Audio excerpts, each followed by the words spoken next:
Matius pasal 17. Yesus dimuliakan di atas gunung. 6 hari kemudian, Yesus membawa Petrus, Yakobus, dan Yohanes saudaranya.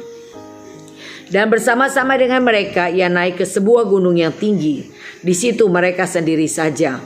Lalu Yesus berubah rupa di depan mata mereka. Wajahnya bercahaya seperti matahari, dan pakaiannya menjadi putih bersinar seperti terang. Maka nampak kepada mereka Musa dan Elia sedang berbicara dengan dia. Kata Petrus kepada Yesus, "Tuhan, betapa bahagianya kami berada di tempat ini. Jika Engkau mau, biarlah kudirikan di sini 3 kemah. Satu untuk Engkau, satu untuk Musa, dan satu untuk Elia." Dan tiba-tiba sedang ia berkata-kata, turunlah awan yang terang menaungi mereka. Dan dari dalam awan itu terdengar suara yang berkata, "Inilah anak yang kukasihi, kepadanya lah aku berkenan. Dengarkanlah dia." Mendengar itu tersungkurlah murid-muridnya dan mereka sangat ketakutan. Lalu Yesus datang kepada mereka dan menyentuh mereka sambil berkata, "Berdirilah, jangan takut."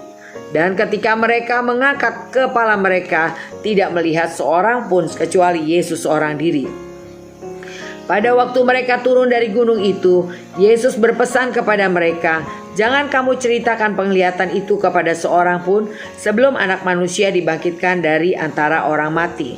Lalu murid-muridnya bertanya kepadanya, "Kalau demikian, mengapa ahli-ahli Taurat berkata bahwa Elia harus datang dahulu?" Jawab Yesus, "Memang Elia akan datang dan memulihkan segala sesuatu. Dan aku berkata kepadamu, Elia sudah datang, tapi orang tidak mengenal dia dan memperlakukannya menurut kehendak mereka. Demikian juga Anak Manusia akan menderita oleh mereka." Pada waktu itu mengertilah murid-murid Yesus bahwa ia berbicara tentang Yohanes Pembaptis. Yesus menyembuhkan seorang anak muda yang sakit ayan. Ketika Yesus dan murid-muridnya kembali kepada orang banyak itu, datanglah seorang mendapatkan Yesus dan menyembah. Katanya, "Tuhan, kasihanilah anakku. Ia sakit ayan dan sangat menderita. Ia sering jatuh ke dalam api dan juga sering ke dalam air. Aku sudah membawanya kepada murid-muridmu, tapi mereka tidak dapat menyembuhkannya." Maka kata Yesus, "Hai kamu angkatan yang tidak percaya dan yang sesat, berapa lama lagi aku harus tinggal di antara kamu? Berapa lama lagi aku harus sabar terhadap kamu? Bawalah anak itu kemari." Dengan keras Yesus menegur dia, lalu keluarlah setan itu daripadanya, dan anak itu pun sembuh seketika itu juga. Kemudian murid-murid Yesus datang, dan ketika mereka sendirian dengan dia, bertanyalah mereka, "Mengapa kami tidak dapat mengusir setan itu?" Ia berkata kepada mereka, "Karena kamu kurang percaya. Sebab aku berkata kepadamu, sesungguhnya sekiranya kamu mempunyai iman sebesar biji sesawi saja, kamu dapat berkata kepada gunung ini, 'Pindah dari tempat ini ke sana,' maka gunung ini akan pindah, dan takkan ada yang mustahil bagimu. Jenis ini tidak dapat diusir kecuali dengan berdoa dan berpuasa." Pemberitahuan kedua tentang penderitaan Yesus. Pada waktu Yesus dan murid-muridnya bersama-sama di Galilea, ia berkata kepada mereka, "Anak Manusia akan diserahkan ke dalam tangan manusia, dan mereka akan membunuh dia, dan pada hari ketiga ia akan dibangkitkan." Maka hati murid-muridnya itu pun sedih sekali. Yesus membayar bea untuk bait Allah. Ketika Yesus dan murid-muridnya tiba di Kapernaum, datanglah pemungut bea bait Allah kepada Petrus dan berkata, "Apakah gurumu tidak membayar bea 2 dirham itu?" Jawabnya, "Memang membayar." Dan ketika Petrus masuk rumah, Yesus mendahuluinya dengan pertanyaan, "Apakah pendapatmu, Simon? Dari siapakah raja-raja dunia ini memungut bea dan pajak? Dari rakyat atau dari orang asing?" Jawab Petrus, "Dari orang asing." Maka kata Yesus kepadanya, "Jadi bebaslah rakyatnya. Tetapi supaya jangan kita menjadi sandungan bagi mereka, pergilah memancing ke danau, dan ikan pertama yang kau pancing, tangkaplah dan bukalah mulutnya. Maka engkau akan menemukan mata uang 4 dirham di dalamnya. Ambillah itu dan bayarkanlah kepada mereka, bagiku dan bagimu juga."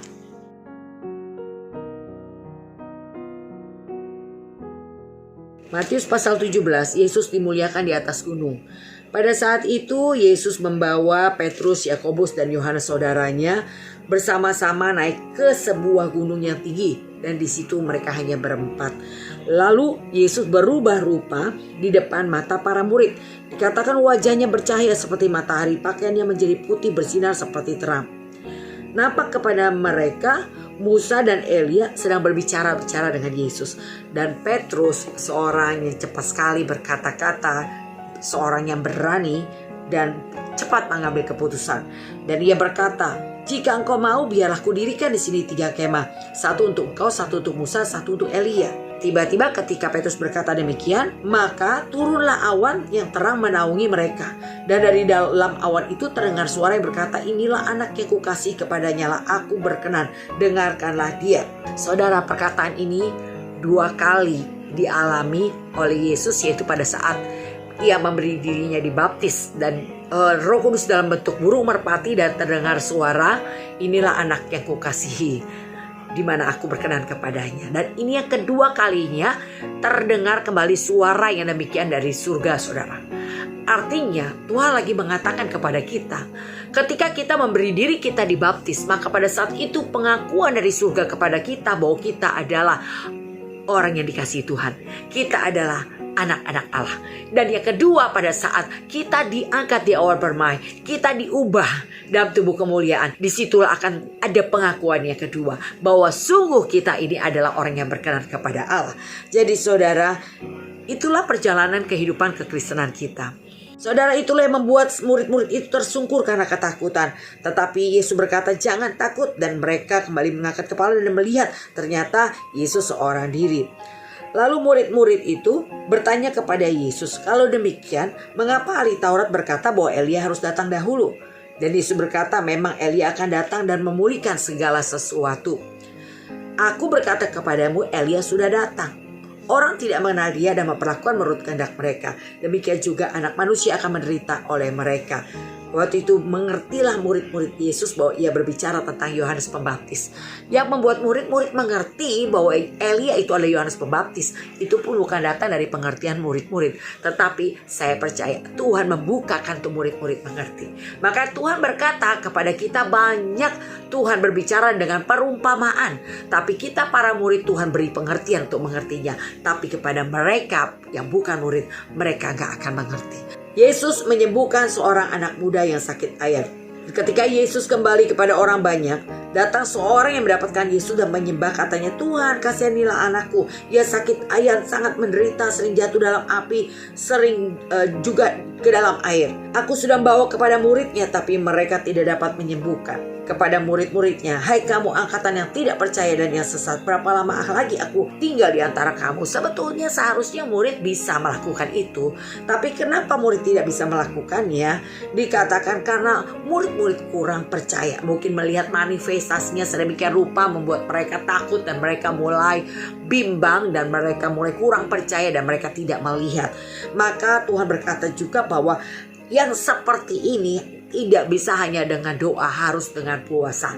Puasa adalah satu tanda kerendahan hatian kita, meminta kekuatan Tuhan turun menguasai kita. Kita sedang matikan daging kita agar manusia roh kita semakin kuat. Dengan manusia roh yang kuat, maka saya percaya kita mampu untuk melakukan perintahnya, tunduk kepada Allah, dan kita lawan iblis dan iblis pergi daripada kita.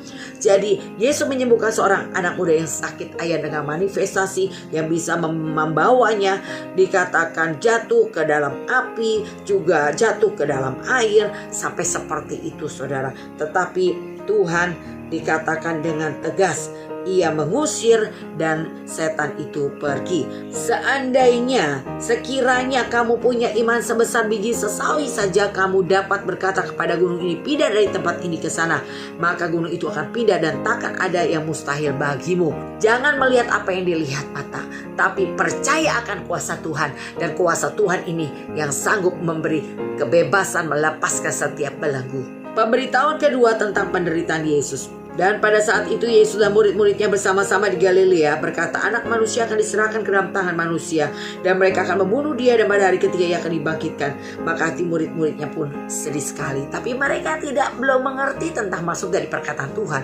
Yang kemudian murid-murid mengerti setelah Yesus dikubur, dicari, tidak ada. Setelah 3 hari baru mereka mengerti perkataan Tuhan ini. Yesus membayar bea untuk bait Allah. Yesus dan murid-murid tiba di Kapernaum. Datanglah pemungut bea bait Allah kepada Petrus berkata, apakah gurumu tidak membayar bea 2 dirham itu? Jadi ada kewajiban untuk membayar bea sebesar 2 dirham. Dan ketika pemungut bea bait Allah bertanya kepada muridnya, maka mereka berkata membayar. Ketika Petrus masuk ke rumah, Yesus mendahului dan bertanya, apakah mendapatmu Simon? Dari siapakah raja-raja dunia memungut bea dan pajak? Dari rakyatnya atau dari orang asing? Jawab Petrus, dari orang asing. Maka kata Yesus padanya, jadi bebaslah rakyatnya, supaya kita dikatakan jangan menjadi batu sandungan bagi mereka pergi memancing. Dan mereka menemukan seperti apa yang Tuhan katakan, bahwa ikan yang ditangkap itu di dalamnya ada 4 dirham, uang yang dibayar untuk membayar Yesus dan juga untuk membayar Petrus. Tapi Tuhan mengajar bahwa sebetulnya yang harus dipungut bea itu adalah orang asing. Tapi untuk tidak menjadi batu sandungan, maka ia membayar. Jadi saudara, ada harga yang dibayar untuk kita tidak menjadi batu sandungan, untuk kita menunjukkan bahwa kita adalah orang yang taat. Yaitu kita lakukan saja apapun yang diputuskan oleh pemerintah. Saudara, kita harus belajar taat. Apapun yang diputuskan oleh gereja lokal saudara, mungkin pemimpin rohani saudara, nurut aja. Mungkin tidak seperti apa yang kita inginkan, tidak sesuai dengan apa yang kita pikirkan. Tapi untuk tidak menjadi batu sandungan, ya udah taat aja saudara. Tuhan Yesus memberkati.